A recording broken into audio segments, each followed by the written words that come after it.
Oh, wait a second. Oh, shit. I have to do I can't tell if it's moving. Well, thank you all for coming. My father's been working on this project for the last 2 months. Has been in practice in the city of Albany for 60 years. And his heart's in the city of Albany. He was born here. He came back after being in college at Penn State University and serving in the war. And he's just been a real wonderful influence on a number of architects and engineers in the area. And he's been kind of behind the scenes on a lot of projects. You've seen the Nipper warehouse story, I'm sure, a number of times. But as far as reshaping the city, it's really been an honor working with him for the last 25 years. And a number of architects have been trained under my father, including many noted firms in the area. And as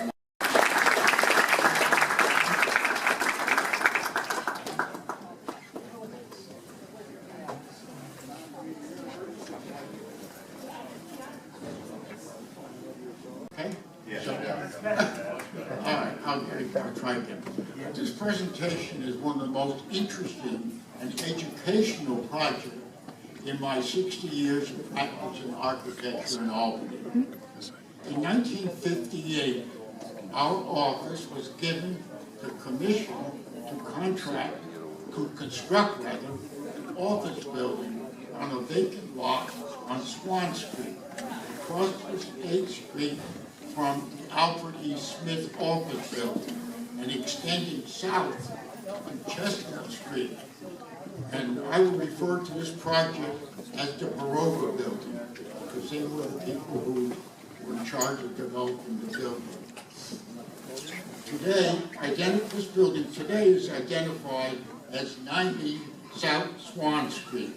The building was originally slated to be 6 stories high, but was modified to a 4-story in height as an accommodation to the Fort Frederick's apartment located directly behind it. Where's my go?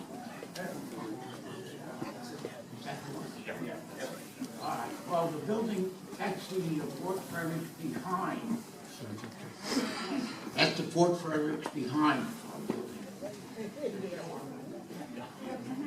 Okay, good. Okay. This area of Albany was called Capitol Hill and extended to the Hudson River. In prehistoric times, there was a large body of water that referred to this area was a large body of water, and it was called Lake Albany. This lake covered the Capitol Hill, that's where the Capitol all the way down to the Hudson River and into the lands to the south. The Ice Age, during the Ice Age, the clay replaced the water with layers of very fine silt that turned to clay. This special clay was called blue clay. We were warned that any excavation or heavy building construction on this clay could cause the building to slide. The presence of this blue clay gave rise to an important common brick manufacturing industry in the area south of Albany. And I think people know it was probably one of the biggest brick manufacturers in the United States. In planning the construction of the Baroga building, I recalled my experience in designing another building in that neighborhood for Sage College in 1952. On that site, we were warned that the unique subsoil condition we were warned of unique subsoil condition for construction. In my approach to the design and construction of the Baroga building, my structural engineer not only provided special foundation walls and footings to restrict any movement of our building on this unique subsoil. But I would also to prevent the 8-story Fort Frederick's building from sliding into our building, and that building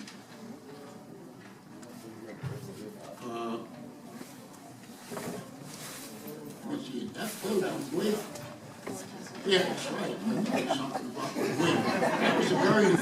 That was a very heavy building, and so the subsoil, they told me the building weighed about 4,000 tons of mass. So it really was a scary thing for me to start putting a building or excavating a building next to that building. And as you probably know, this is something that you don't do without a lot of research. So it's a well-known story that in 1860, during the construction of the New York State Capitol, it was discovered that the completed first-floor structure was sliding down the Capitol Hill.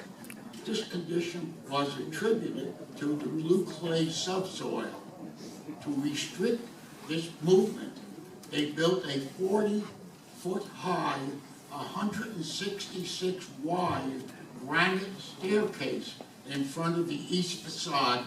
And the east facade is parallel with the Hudson River to stop the building's movement and buttress the finished structure. Now you've all seen that staircase that runs up that front of Capitol, and the only reason it's there is to hold the building down. And that was done back in 1880, so it's doing a good job. I'm going. All right, in order to avoid any future construction concerns of the Baroga design, I researched the original drawings of the Fort Frederick's apartments, built in 1916. The foundation and basement of the structure was built behind my building, and that was done in 1926.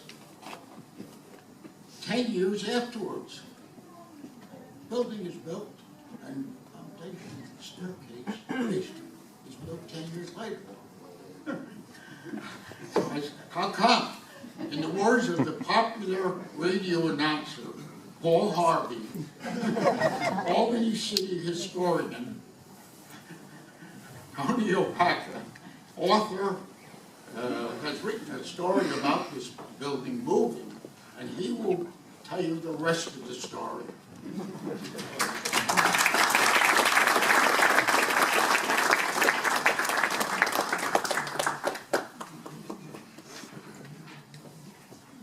Okay, well, thank you, Harris. That's always a great story. And I want to say that I had heard of Harris Sanders almost 40 years ago and only had the pleasure of meeting him, I think, for this project. I've met his son Danny before, but Harris and I just were introduced for getting prepared for this project.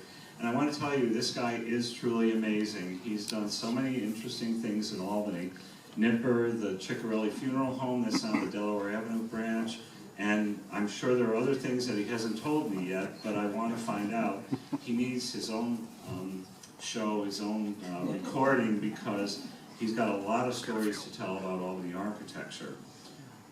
These are the buildings that we're talking about here. You see the Alfred E. Smith building, built starting in 1926, opened in 1929.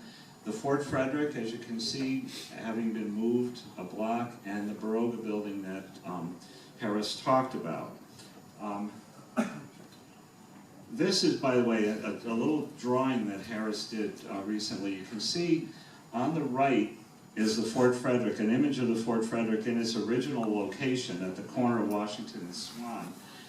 And it's 8 stories, and the Alfred E. Smith building is 31 stories, I think, and then you can see on the left where it was moved, and that's what this story is going to be about.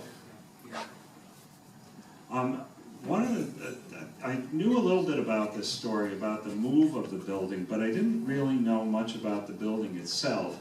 So I ended up doing a little bit of research, not as much as could really be done.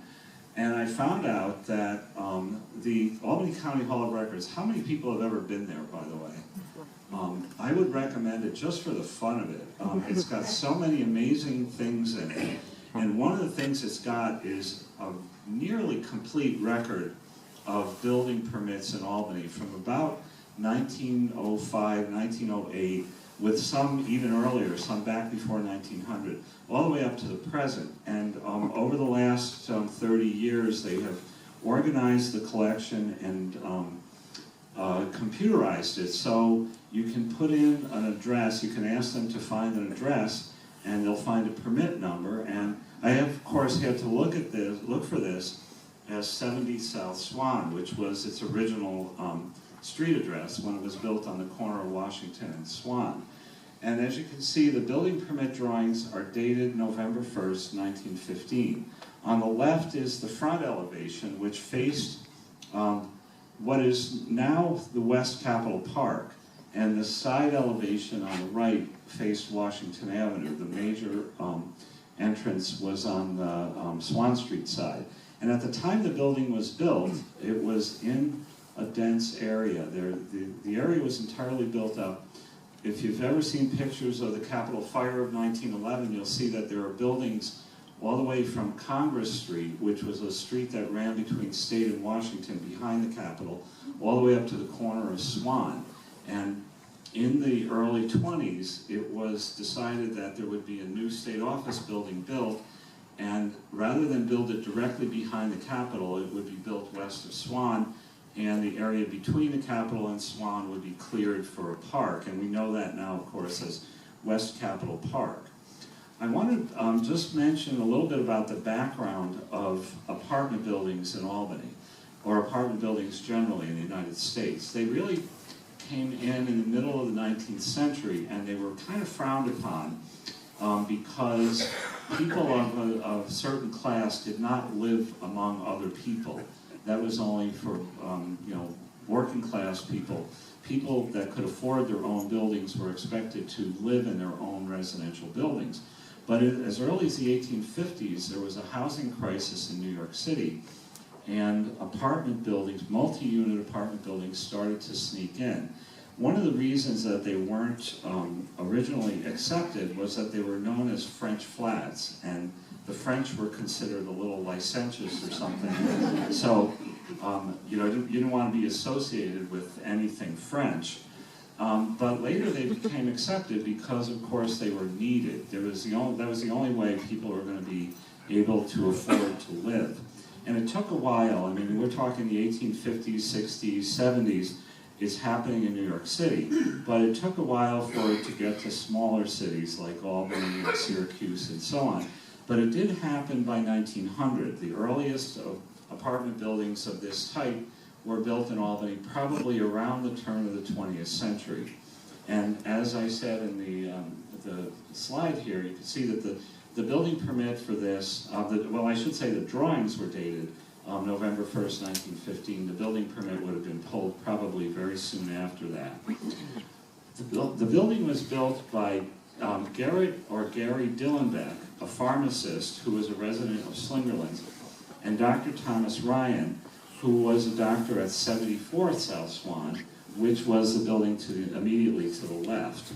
And under the name of Garth Ward Realty, which is on this drawing, they decided to build this speculative apartment building. The building was only 10 years old, as Harris mentioned, when the state decided to put the Alfred E. Smith building, which originally was just called the State Office Building. The Alfred E. Smith name was given later. The building was 10 years old, and apparently Ryan and Dillenbeck sold the building to Waldron Estates, and I think there are people here who probably recognize the name Tenike Mosher, a real estate firm that lasted well into, I think maybe into the 1960s, and they called themselves Waldron Estates. It was Tenike Mosher and H.F. Rosecrans. They decided to move the building, and they acquired a site at State and Swan Some of the occupants of that site had been John G. Myers. Of course, everybody remembers John G. Myers. His son-in-law, H. King Sturdy, but by the time the building was moved, his widow was a resident of England. And then there was a Dr. C.S. Merrill, who knows the name Edgar Van Olinda? People remember that name? Sure.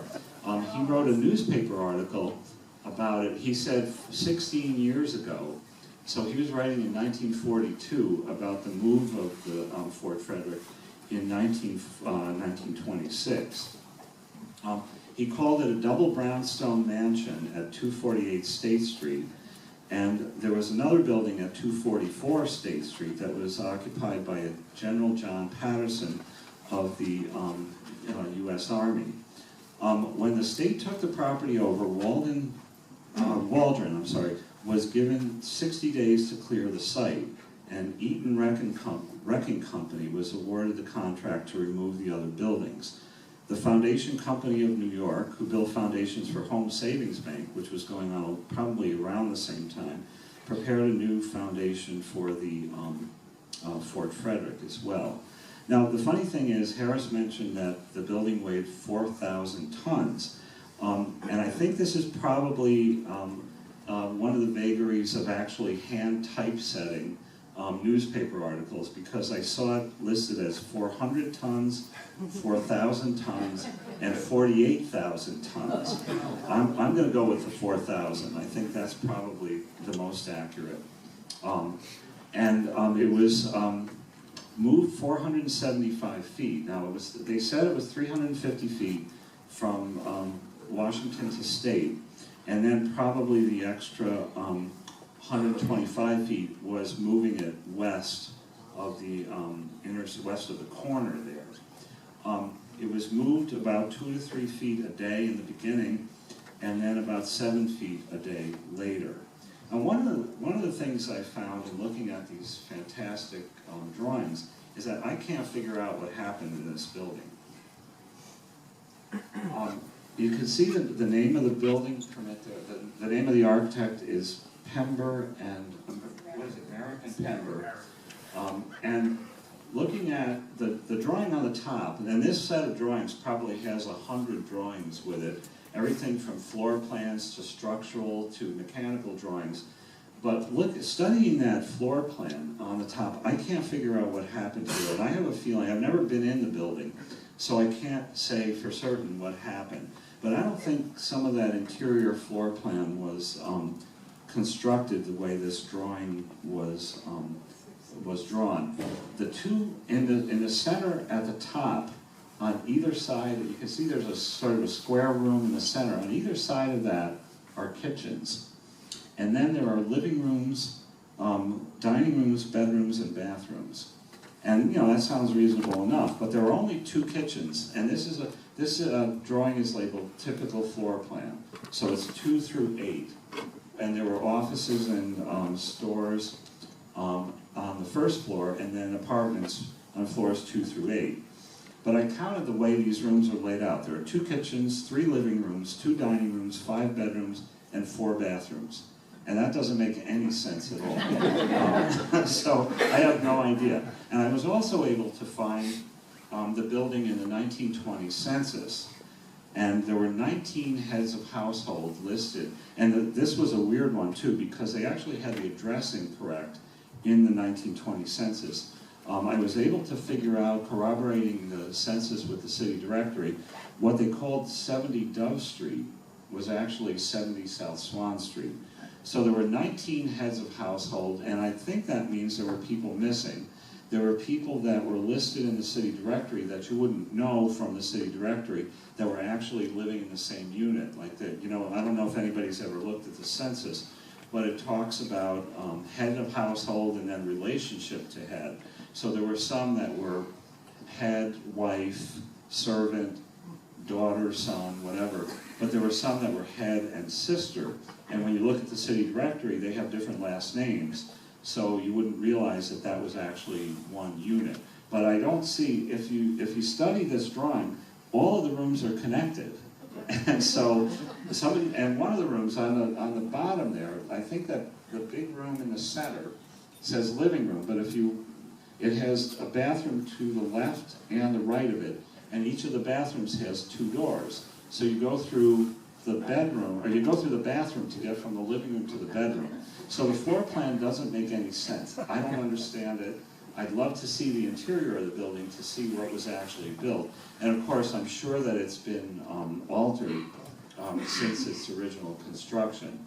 But you can see pretty much, I mean, again, the treasure trove of drawings and records at the Albany County Hall of Records. This is one that happened to have its complete set. Now, this gives you an idea. The Sanborn insurance maps were published periodically, and they were done for insurance purposes. So they were, the purchasers of these maps wanted to know what the building was made of, how many stories it had, how it was located in proximity to other buildings. So you can see this is just a little section that goes Washington State, Chestnut, Lancaster. And the original site, this is 1909, before the Fort Frederick was built. And you see the 2 large squares where it says new site of Fort Frederick.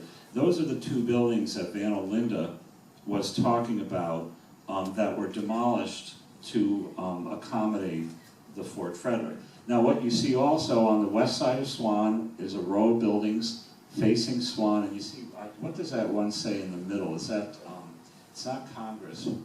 Oh, is that Spring Street maybe that's coming into Swan? That's like the middle of Capitol Park now.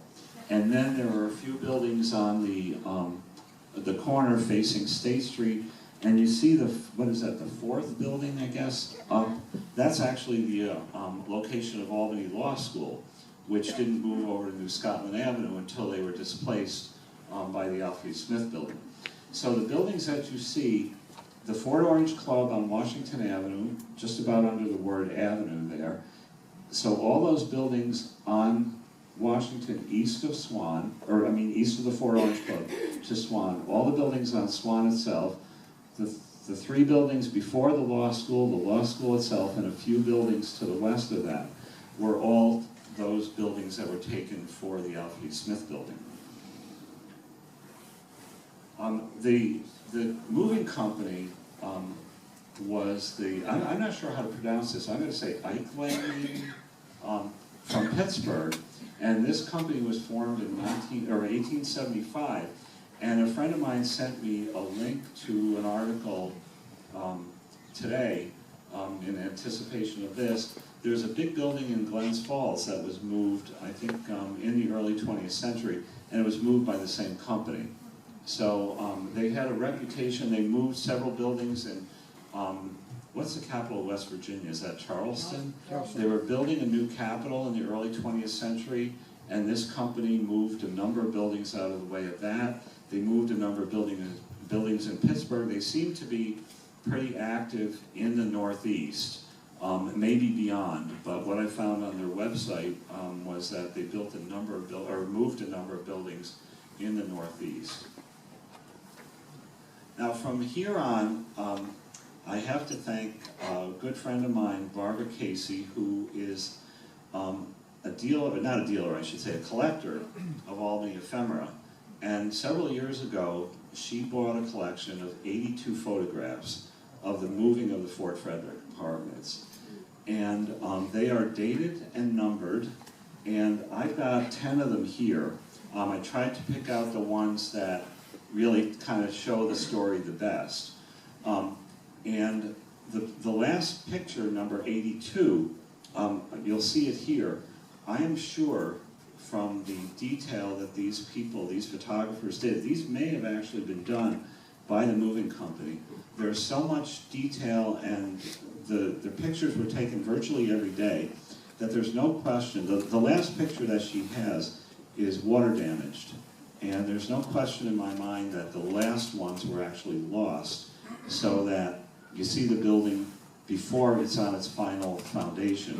There's no doubt that they photographed it to the very end, because there's so many detailed photographs before that.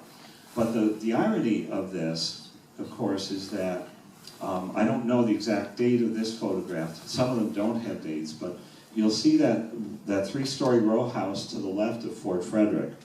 That is the residence of Dr. Thomas Ryan, who built, he and Dillenbeck were the partners that built the Fort Frederick. And then 10 years later, he was displaced by the state and moved to 546 Myrtle Avenue by 1927. So he's actually a Pine Hills resident in his later life.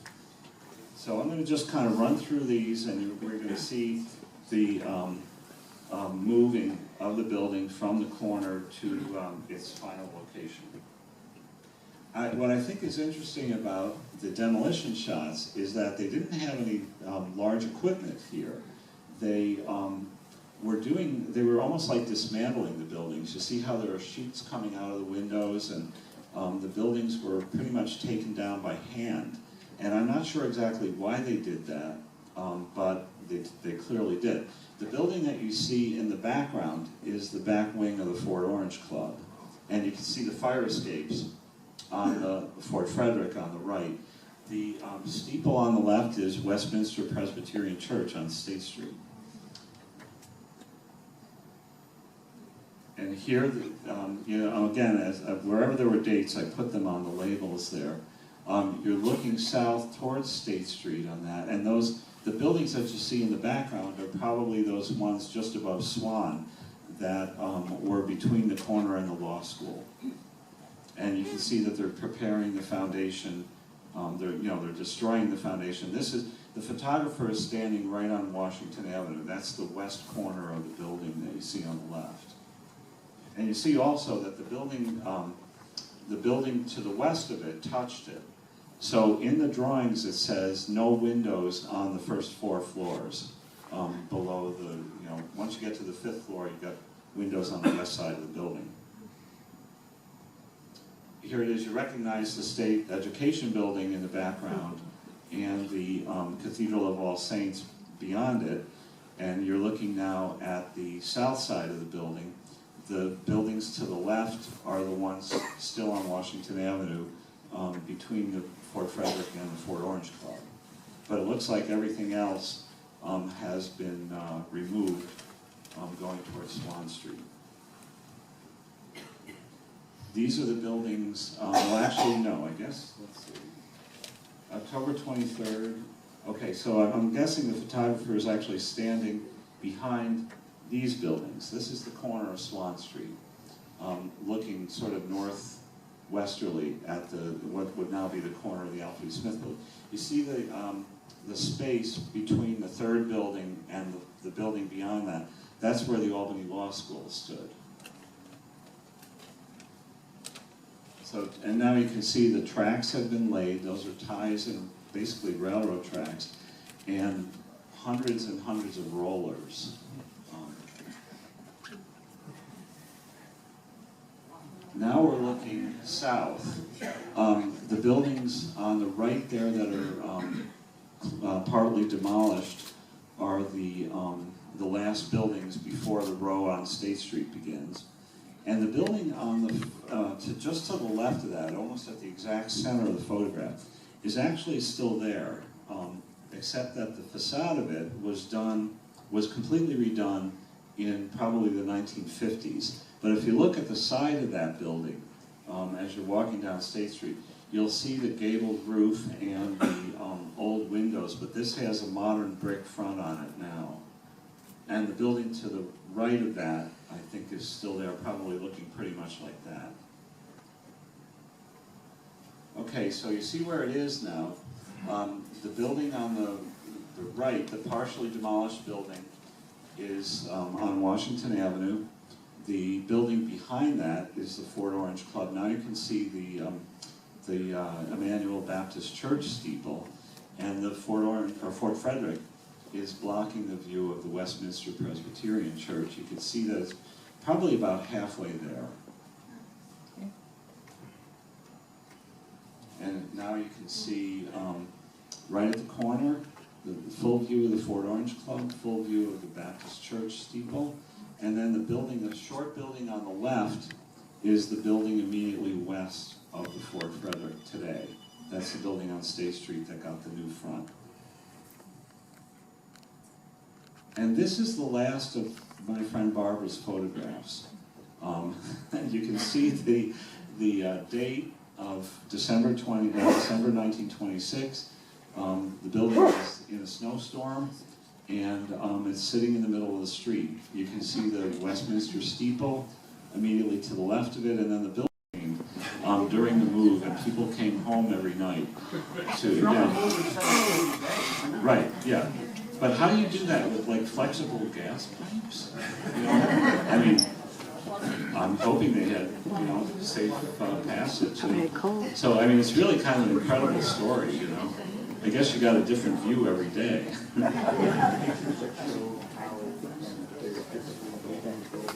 Yes, the horses, I don't remember if the horses are pictured in Barbara's collection, but they supposedly walked around with two, what do they call them? Winches? Yeah, winches, not winches. And, you know, they were just walking around, I guess, and there were two teams, and, you know, I mean, it sounds sort of primitive. What's that? Yeah, there were cables that were wrapping around a post. So did you? I think instead of horses, I recall hearing from a photographer who shot that when they were doing it, that they were mules. Mules? Okay. So that makes more sense. Okay. My son said the horses would have died. Okay. Oxen were used in those days. Yeah. Yep. Yeah. So, Were any of these pictures in the Morris Gerber collections? what's that? Was any of these photos No, I in think the Morris I've Gerber never collection? seen any of the moving pictures No. other than my friend's collection. I'm sure that there are pictures of it where it was on Washington and Swan. And there, you know, obviously there are photographs, later photographs of it at 248 State Street. So the thing is, when you see this building, you know, you're looking at the State Street elevation for the most part. You have to look down the little side entrance there to see the front, because it's got a big canopy on it. And that was the original front entrance. Because they didn't reorient the building, they just moved it, you know, moved it south and west a little bit. Was it moving right on Swan Street then? No, it was never, no, the picture shows it, that the building that Harris designed was actually originally the front yard of this building. There were two buildings on State Street that were taken out, and they appear to be about the same size as the Fort Frederick. So the western building, which was the John G. Myers home, is where the Fort Frederick was, or is, and the 244 State was the General Patterson from the U.S. Army. That was the building, that occupied the corner itself. But I wondered if they had moved the building eastward to Swan Street and then made it, you know, a turn They moved it southward, or south first. Straight line. And then they must have done something, you know, again, the photo collection. Yeah, they had to move it west in order to provide for that front yard, because the building was not, the building was right on the corner of Swan and Washington, but it's set back from the corner of Swan and State. Oh, you know the history of the name of the building? Well, Fort Frederick, of course, is the replacement of Fort Orange. Fort Orange lasted from 1624 to 1676, and Fort Frederick, which I think was named after some relative, by that time the Dutch were gone and it was English, and Fort Frederick stood on the State Street Hill in front of St. Peter's Church. So it's another, you know, it's kind of funny to have the Fort Orange Club and the Fort Frederick apartments 1 block away from each other. You know, the two, there was a Fort Albany, but that would be kind of uninteresting to call the building. You know, Fort Frederick and Fort Orange are much more interesting. Yeah. Were all the rails built at once, or did they sort of run the rails as they... No, it looks like they built them at once, because one of the photographs shows the rails going all the way from one end of the block to the other. So, you know, I don't know whether I guess what they did was move it a little, pull the rollers and put them on the front of the building, then move it a little, grab those rollers and keep moving it like that. So, but yeah, let me go back to that. You know, it looks like the rails are virtually all there. You know, Do that today. They put the building on the yeah, yeah. There's a lot of houses in Albany, 45 years after this, were moved out of the west end of the Sure, city. around 85 was that? Yeah. Yeah, and I don't know, how many people know the Hamilton Grange? That's Alexander Hamilton's house in New York, and that got recently moved.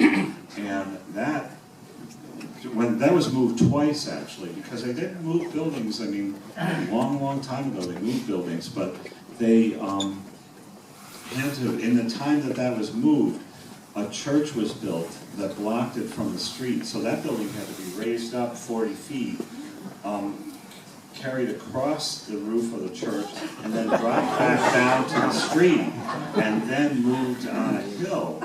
But it was, they had to keep the building level. And I would highly recommend the short video that's in the Hamilton exhibit at the Albany Institute that shows, I think it's 30 days into 3 or 4 minutes. So the building looks like it's, you know, sliding down the hill. It's a great video, but it shows you what they had to do to get this building out from the back of the church where it was trapped.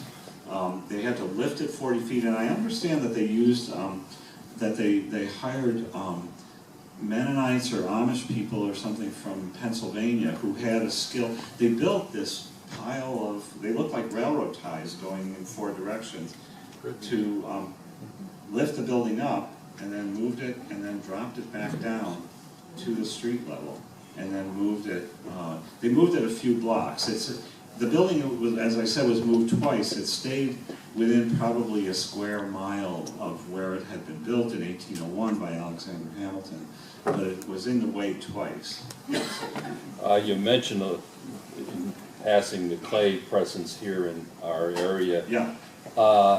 Was there any, has it been ascertained as to which of the manufacturers provided the bricks for the building?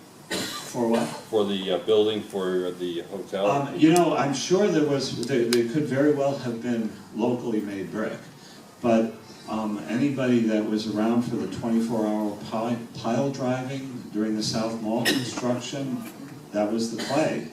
Yes. I don't know how they missed that when they were planning the South Mall, but they ended up, I saw pictures of piles that were driven in that ended up like trees, you know, because they would split them and they just couldn't penetrate that clay.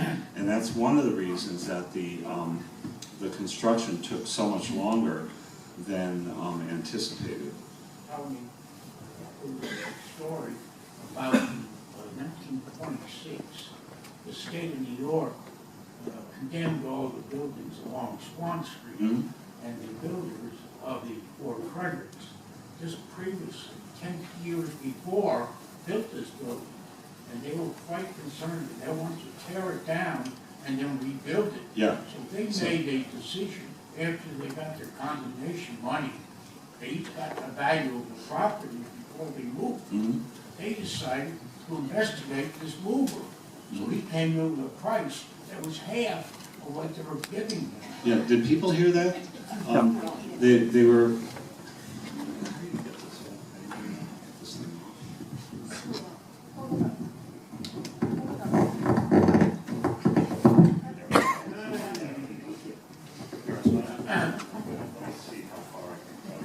That's as far as I can go. That's why I can move. The builders who were directly involved with building, the movers rather, they were nationally known builders, and they have an advertisement they had back in the 18 something or other, that they could move your building cheaper than having to tear it down and then rebuild it.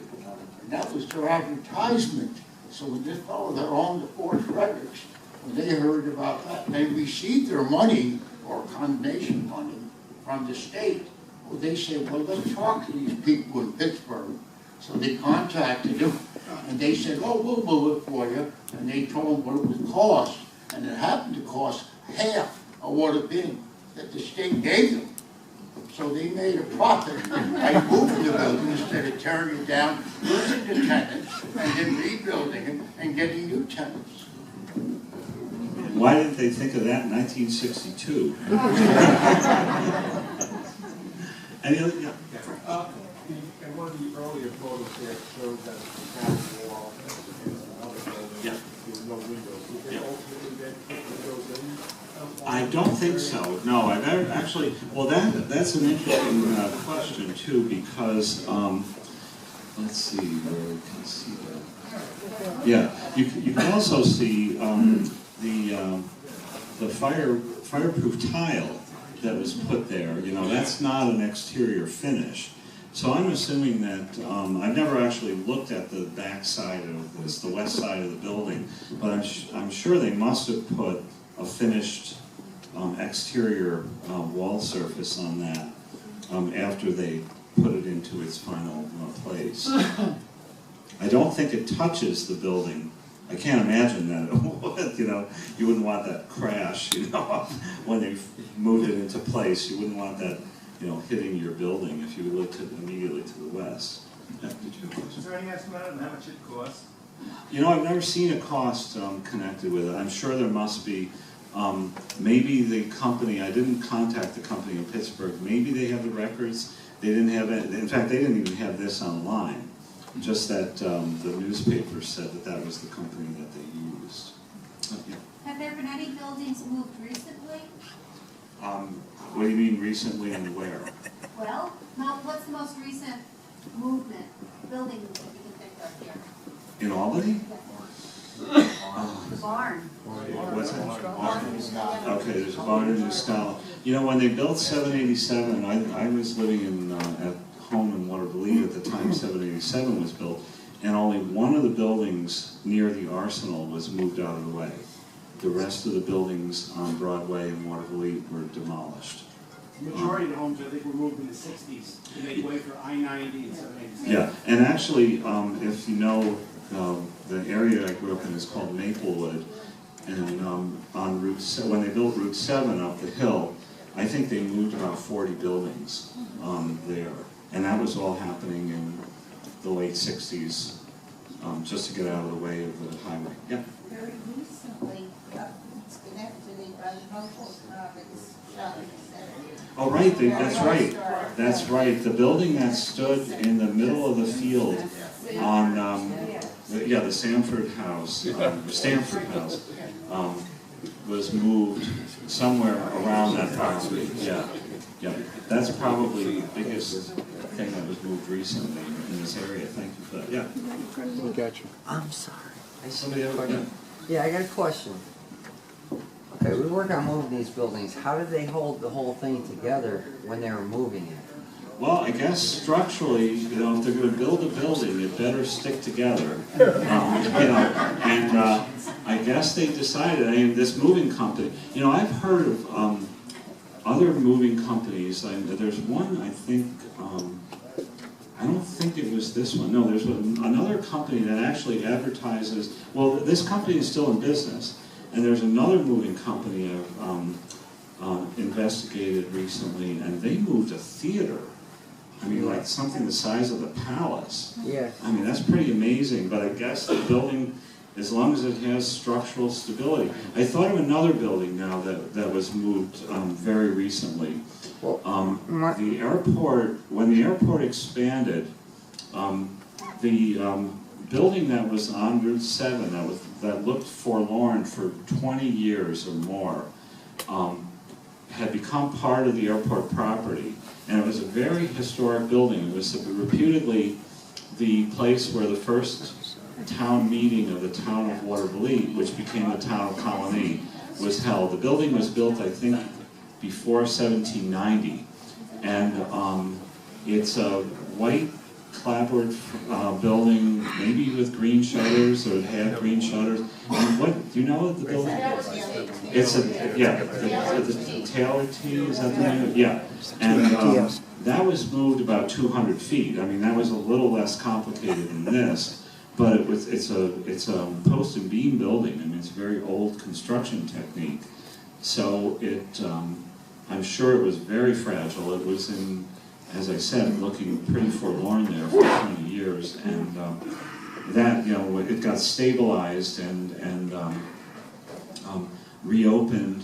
They put a concrete block foundation under it, but they used the foundation stones on the outside of it, so it looks like the original. They didn't change the orientation of the building. They moved it 200 feet, you know, parallel to itself, so it still faces the same way, and it's actually on the original property, so it didn't get you know, separated from its historic setting. Yeah.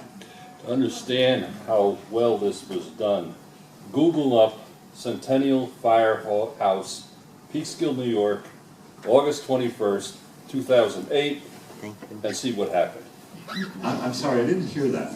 That was Google up Centennial Hose Firehouse. Oh, Peekskill, New York. Yes. 2008. There's an incredible video of that building. Have you ever seen the video? Yes. It's like major oops. The building was, that was actually, I worked for the State Historic Preservation Office, and that was actually a mitigation for something. The building was being moved out of the way of a new development, and it was a small firehouse, like probably like the size of Steamer 10 right across the street.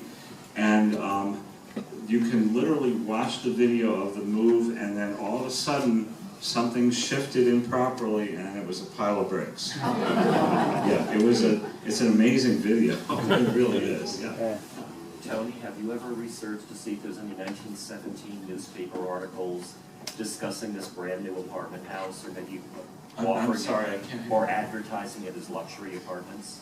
Whether this building was? 1917 newspaper articles, have you ever researched? Yeah, I haven't done that here. I've, you know, this was, I haven't done a great deal of research on this particular building, but I'm sure that this was called, you know, fine apartments. Like some of the earlier buildings from the early 20th century were the Marcus Reynolds building on State Street, just west of Lark. That I think dates from 1905 or something like that. So that's 10 years earlier than this. That, I've been in that building, and those apartments were gigantic. Those probably had servants' quarters and you know, the back stairs and the service entrance and all that stuff. And that had a superintendent apartment in the basement and so on. So that was, I think, a little fancier than this one. The apartments, I think, were a couple thousand square feet apiece in the building on State Street. What is it, 355 State Street? Yeah. As you say that, would servants' quarters relate to that weird floor plan? I don't think so, because I did research on apartment buildings several years ago, and servants' quarters were connected. They were inside the apartment, but every apartment had its own door, and the servants' quarters would generally be behind the kitchen.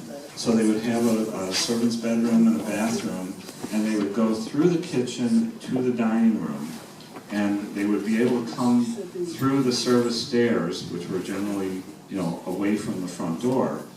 This floor plan is nothing like that. So I don't, like I said, I don't understand this floor plan at all.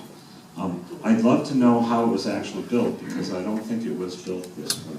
Unless maybe they blocked off some of those doors or something, because, you know, they're all connected. There was a hallway around the central court that you could walk 3/4 of the way around the building. But if you were inside the apartment or inside the living spaces, you could walk all the way around the building too, by going through bathrooms and bedrooms.